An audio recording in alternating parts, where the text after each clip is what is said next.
So in this video, I am going to show you how to launch an EC2 server so that you can practice logging in, getting connected, and then later I'll show how you can connect your EC2 instance to give permission to access different utilities in AWS, such as S3.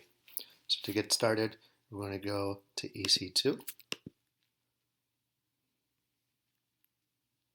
And once EC2 is loaded, it's as simple as clicking Launch Instance.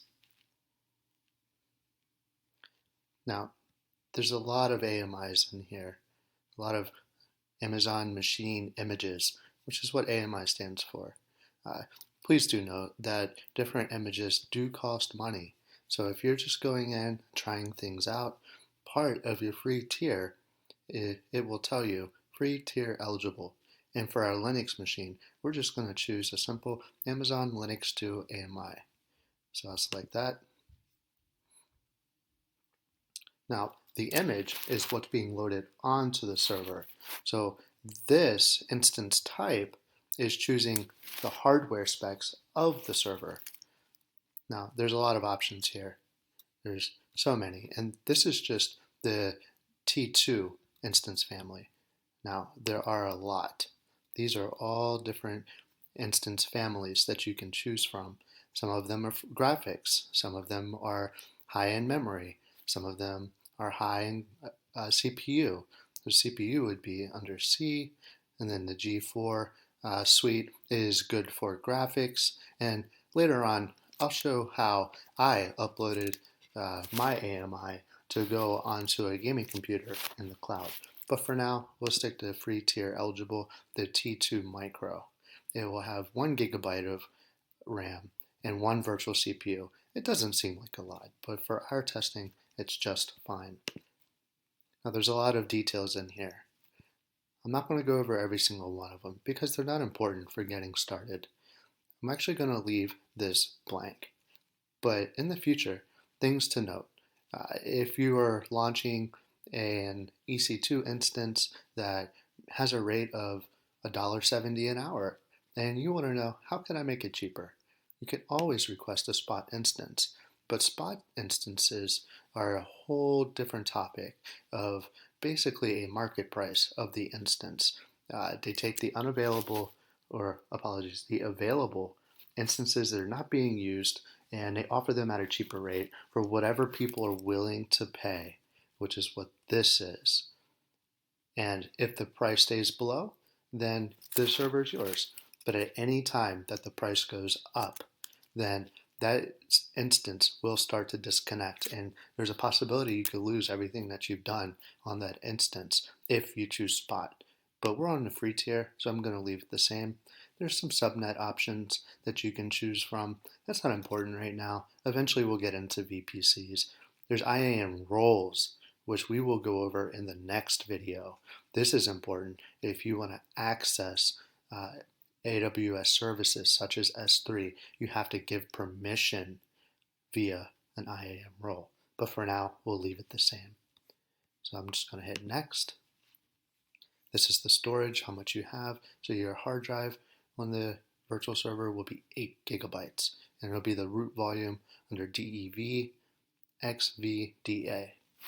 We'll leave that the same, but it is as simple as clicking an additional and then choosing the volume type. You can type in a custom amount. You can put as much as you want.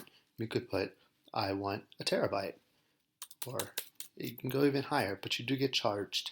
And there is something worth noting that this root volume, this is not persistent. So when you shut down your server, anything that you put on this volume will go away with it.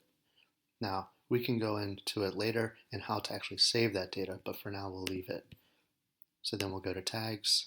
If you remember before, this is just labeling. So I'll put name my test server, just so I can keep records of it later.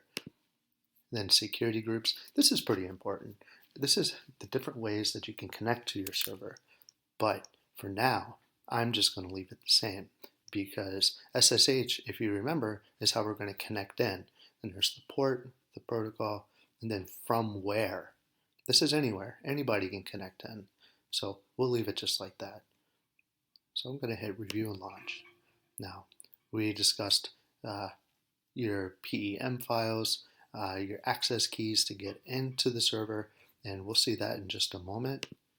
And here it is. Now for the purposes of this video, I'm going to create a new one so that we can assume that you don't have an access key. So I'm going to choose create a new, and then we'll call it my demo key pair. Then I'll hit download. I'm just going to put it on my desktop. Then I'm going to hit launch. I'm going to pause the video. If I come back to the view instances, you will see that it's launching. Now I'm going to pause the video. It's going to take about a minute or two, and I'll show you what we're looking for when we come back. We can see that the instance state is running and status checks came back healthy. That means we're ready to connect. Now down below, we'll see some useful information about the server, and we'll show what's important here. So the availability zone that it's located in is US 1B, which is okay because all the resources I use is in US East 1, and there's just different subdivisions of US East 1. There's A, there's B, there's C, but that's not important right now. What is important is this IPv4 public address. This is what we're going to use to connect. I'm going to show you how. Now, as I open up my terminal, I'm going to go and find my PEM file. Now, I happen to know where it's at. It's actually on my desktop. So I'm going to cd desktop, which is change directory.